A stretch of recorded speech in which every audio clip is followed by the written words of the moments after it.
students, welcome back to Skholar IAS Current Affairs classes. Hope you are all set. Let's get into the classes. The first article is antimicrobial resistance. It is related to your GS3 paper of Science and Technology section. Okay, let's get into this. So when antibiotics were discovered, it was hoped that the whole infectious disease in both humans and animals would be eliminated. But it is not the case. The antibiotics have become actually ineffective. Let's see why it has become ineffective. Okay, see, basically what happens is this germs, the infectious diseases, viruses, have turned resistant to these antibiotics. Their survival instinct has developed. And second thing is, we humans have also used these antibiotics irrationally. We have used it on ourselves as well as on animals irrationally. So what has happened? This has led to a phenomena called antimicrobial resistance, where the germs are able, they have the capacity to resist the action of affordable antibiotics. Right now, whatever antibiotics that are affordable to us, they are able to resist that.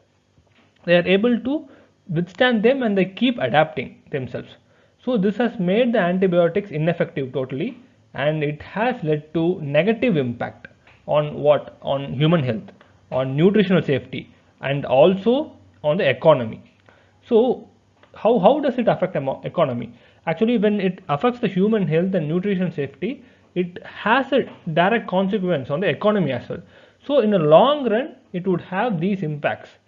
And it is estimated this AMR, that is the antimicrobial resistance, is going to cause about 10 million deaths by 2050. And that too, this would have an impact of, this will reduce the livestock production by 7.5%, which would be impacting the global GDP by 3.5%. So that is, it would bring down the global GDP by 3.5%. In such a case, what are the options available to us to fight this AMR challenge, that is the antimicrobial resistance challenge? There are two options. One is discovery of new drugs to fight the germs. But there is an issue with this option, because the discovery of new drugs, the whole process itself is expensive as well as unpredictable, because you cannot assure at the end of this process, by this time frame, you would come out with a new drug. It cannot be assured. That is the reason why no new class of antibiotics have been developed since 1984. Also, in addition to this, the life of new antibiotic that would be developed is also limited, because germs would ultimately develop a resistance to these new drugs as well. So this discourages the pharma industry to invest in new research of developing new antibiotics, because that if that antibiotic becomes obsolete, the returns on those investments would be reducing. That is why the pharma industry also resists from investing. So the only better option available is to prudent use of available antibiotics. Instead of random use of, irrational use of these antibiotics, a prudent use of these antibiotics would actually ensure there is efficacy of these drugs as long as possible. In relation to this AMR challenge, One Health approach is an important one. WHO's Global Action Plan on AMR actually recommended this One Health approach. Even India's National Action Plan on AMR is an example of this One Health approach. Let's see what One Health approach is. See, actually it aims to get a multi-sectoral, multidisciplinary and multi-institutional action. So that is what it aims to achieve. And it is also efficient and cost effective response to AMR, and not just AMR actually. It is also cost effective against many other pandemics, including SARS, MERS, bird flu, COVID, etc. So this One Health approach would give a better roadmap to many similar health challenges in future also. How does this One Health approach actually works? See, basically it is nothing of a new program or new idea altogether. It is utilizing the existing expertise and infrastructure itself. But the more focus would be on coordination, collaboration and communication within the sector. Within the health sector, there has to be more coordination. That is what it aims to achieve. How does it do? It gives a formal platform for all experts to plan and work together and share their ideas. And this requires a strong national narrative on zoonosis, a broad idea around the zoonosis. What is zoonosis? It is nothing but disease that are getting transmitted between humans and animals. So a broad idea about these diseases, these pandemics is needed at national level. So then only all experts can come together and share their opinion. And this will also support more of these actions against such pandemics as well as AMR challenge, and it would prevent as well as detect and respond to public health events even in future. So in short, AMR is not a challenge only for human health, but it's also a issue for animal health. The only way to handle this is to optimally utilize the existing technologies, existing antibiotics, as well as adopting One Health approach at the earliest possible. These are the ways by which we can actually tackle the challenge, AMR challenge.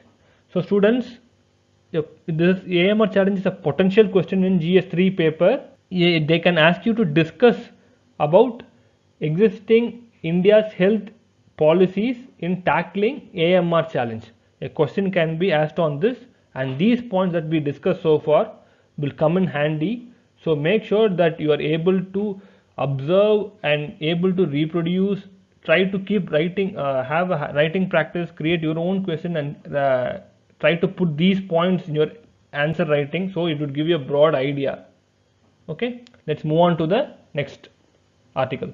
The next article is on bioterrorism, an interesting topic. It is related to your governance and social justice topics of GS2 paper. Okay, this term bioterrorism has actually surfaced in a new report released by Parliamentary Standing Committee on Health, and the name of the report is Outbreak of Pandemic COVID-19 and its Management.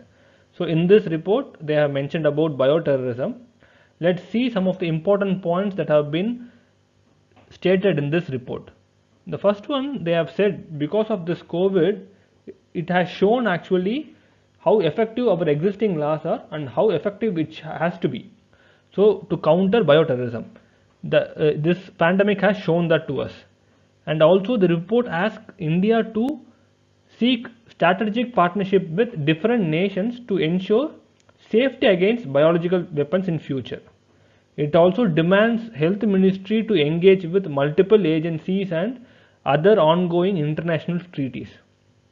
And on top of this, it also demands for research to be conducted in training and capacity building for public health officials to tackle these kind of emergencies even in future when such bioweapons are being used against our nation.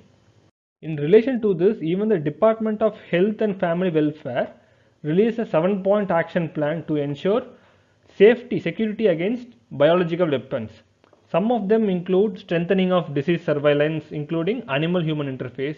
Next is capacity building for management of public health emergencies, and another thing is research and surveillance activities. So these are some of the important points. But despite these points, the report submitted by the parliamentary committee hasn't stated that COVID virus is itself a bioweapon. So that's the important point to note here. The report also has made some observations around this COVID-19. It has said that the poor contact tracing and slow testing are some reasons for the rise in positive cases initially.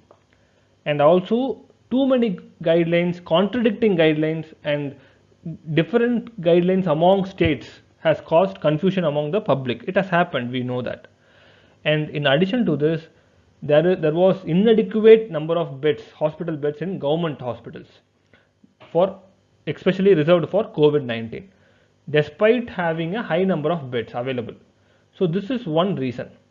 Also, during this issue, during COVID, the demand for oxygen cylinders increased exponentially. So we have to be cautious in future to make sure the prices of these necessary items are capped, so that they don't make profit out of these kind of emergency times. Okay, so these are the points that has been made. Students, one thing you will have to know here, the direct question cannot be asked, but this could be related to your COVID. If any question related to COVID or health issues can be, these points can be used in those questions. You should be able to correlate and use these points there. And one important thing here is try to use the name of the report and even or at least mention the committee's recommendation, because it would actually give additional points. It would actually support your answer well, and it would give an impression that you have a broader knowledge about this particular topic. Okay. The final article is on NBFC to bank. There has been talks around conversion of NBFC to bank. So this article is related to your GS3 paper, Economic Development section. To understand the need for converting NBFCs to banks, we need to first get an understanding of the existing banking system itself. See, the existing banking system is almost broken, which can actually affect the economic growth itself. Right now, the PSBs, the PSBs in the sense public sector banks, have the highest share in total advances and deposits that are being made. Out of all banks, PSBs has the highest share. This has been reducing, but still it is high. And even in this reduction, the private sector banks are unable to fill the gaps in lending. What happens? Even in the lending activity, even if NPAs increase, that is the bad loans increase, it gets accumulated for PSBs only, and it turns into a big problem for PSBs. So the one way to get out of this is India having more banks, by creating more banks, because center cannot always keep recapitalizing the PSBs to handle this NPA problem. So creating more banks would be a proper solution. In line with this idea of creating more banks, RBI's internal working panel actually recommended to allow NBFCs, that is non-banking financial companies, with asset size of rupees 50,000 crore to convert into banks. This was recommended by the RBI's working panel. So, and it just not so that the number of banks would increase. That is the broader idea behind this. And these NBFCs with such asset size should also be controlled by large corporate houses, and it should have a successful operation and qualified promoters. So these are some of the recommendations that has been given by RBI so that such NBFCs can be converted into banks. Already many NBFCs in India are lending more than the banks itself. That is the existing situation, and such NBFCs also have good reputation. So turning these NBFCs into banks would naturally increase the number of banks, and also it is advantageous for the NBFCs because they would be able to get greater access to low cost public deposits, and they would be able to lend more. This would actually satisfy the credit requirements, growing credit requirements in India. One more thing to be noted here is the panel allowed only for experienced NBFCs to convert into banks, and not just any large corporate houses to set up new banks or turn into a bank. The reason is there has been instances where the business houses actually has used the funds that have been collected from the public for its own purpose, for financing other group entities or business activities. So this has happened previously. That's why the panel has stressed on allowing only experienced NBFCs to convert into banks. In addition to these safeguards, there is a need to ensure that these license to convert into a bank should be given only to those NBFCs that have a proven track record. Because scams, like recently you would have observed, there have been scams related to Yes Bank and Global Trust Bank, and these scams are related to connected lending, that is lending to some group activities, group entities that are too connected. So these issues should not happen. So the NBFCs has to be independent. At the same time, this kind of scams also demand better banking regulations. Okay, and in addition to those, there has to be a proper supervisory mechanism for both big and small banks. It should not be discriminating only towards big banks. Okay, so students, we have come to the end of this session. Hope you are all like this class. Follow us on Skholar for more content. Thank you. Happy learning. Bye bye.